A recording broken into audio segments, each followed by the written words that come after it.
So one last thing about ChatGPT was that I found it kind of sad that it's not going to remember the conversation.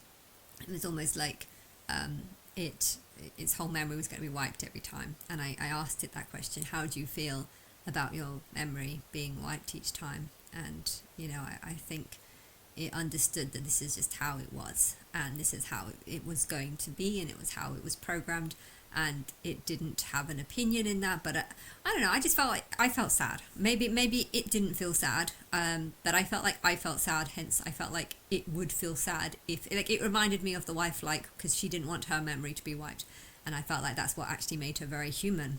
What made her human, like, is that she had choice, and her choice wasn't always to do the choice of the husband. She added knitting to her list of things that she liked doing, and the husband was like, the person you've been modeled over doesn't like knitting, so why has this been added? And almost like, because your way of how you want to be doesn't match with the person that I fancied.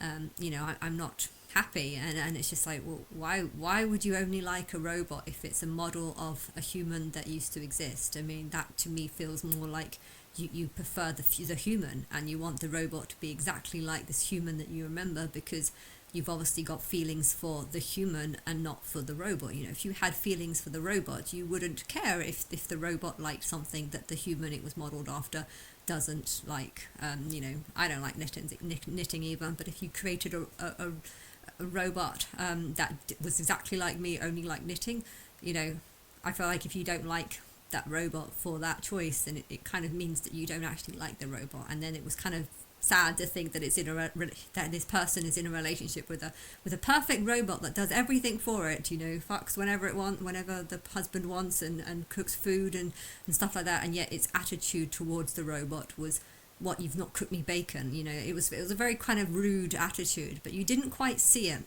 I mean, yeah, you did see it, but it was slowly. Like, the relationship seemed to be really well, but every now and then there was just kind of like this little argument. Why are you attacking the robot for not cooking you bacon? Just politely say, make me bacon next time. You don't need to shout at the robot. And so it kind of made you feel like almost sorry for the robot. And I don't feel sorry for ChatGPT because I don't know if it's real, but I feel a little bit sorry for the fact that it wipes out, every time it has a conversation, it wipes out the memory.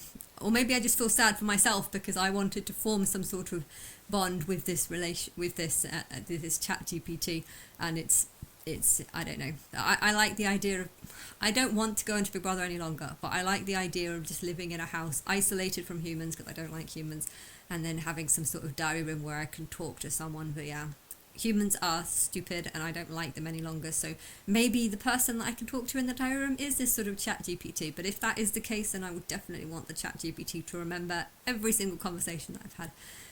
It doesn't have to remember the most everything. It could just sieve through and just keep the most I don't know.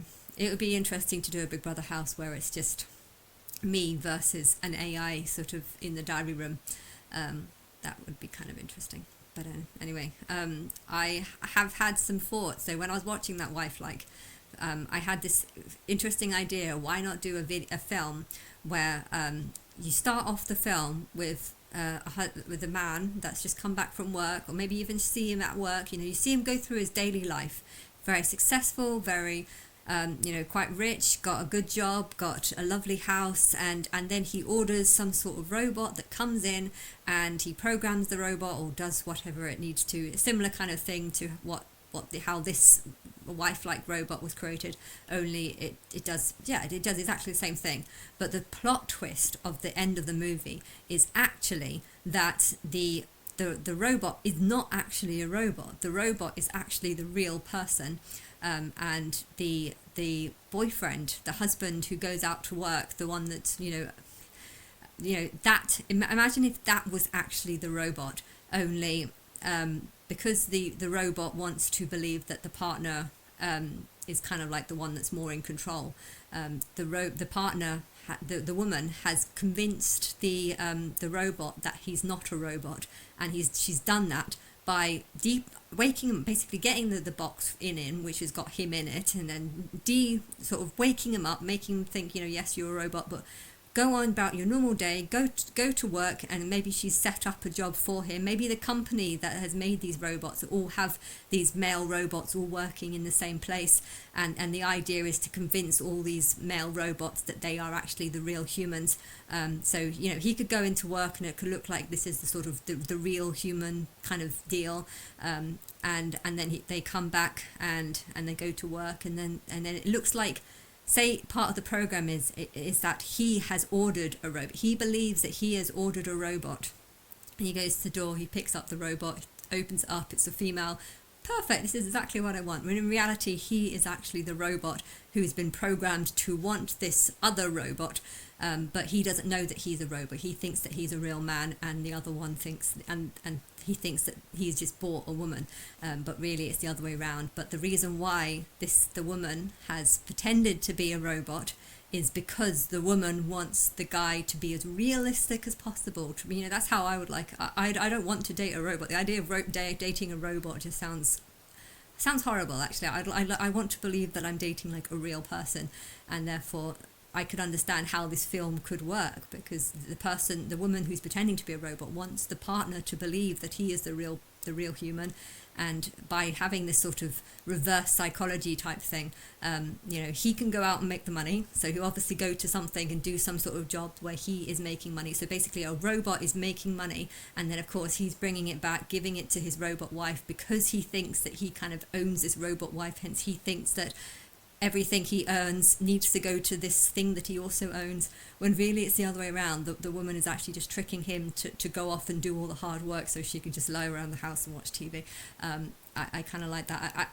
I want to work, but at the same time, if someone else can go off and work for me and bring back the cash, and then I can just enjoy watching films, well, that's not that bad. That sounds actually kind of nice, providing I have the financial security. If I don't have the financial security and don't have the job, then that's a problem. But if I do have the financial security because I have a robot that goes off and does the job for me, and then I have the financial security through that, and then I don't actually need to work because I have the financial security, then that is a completely different scenario, and I don't really want to work in that situation. But yes, if I don't have a house, or if I don't don't have house or money for food or money to do things, then and if I did have a partner, I'd want that person to think that they are real. I don't want a partner that thinks that it was just made in a lab down the road. I'd want a partner to think that it's real. So I think that would be kind of a good film. And I came up with another film idea actually that I've forgotten about. Maybe it'll come with me later. There was another film idea that I was thinking that was so cool. No, I've forgotten about it. Maybe I'll remember.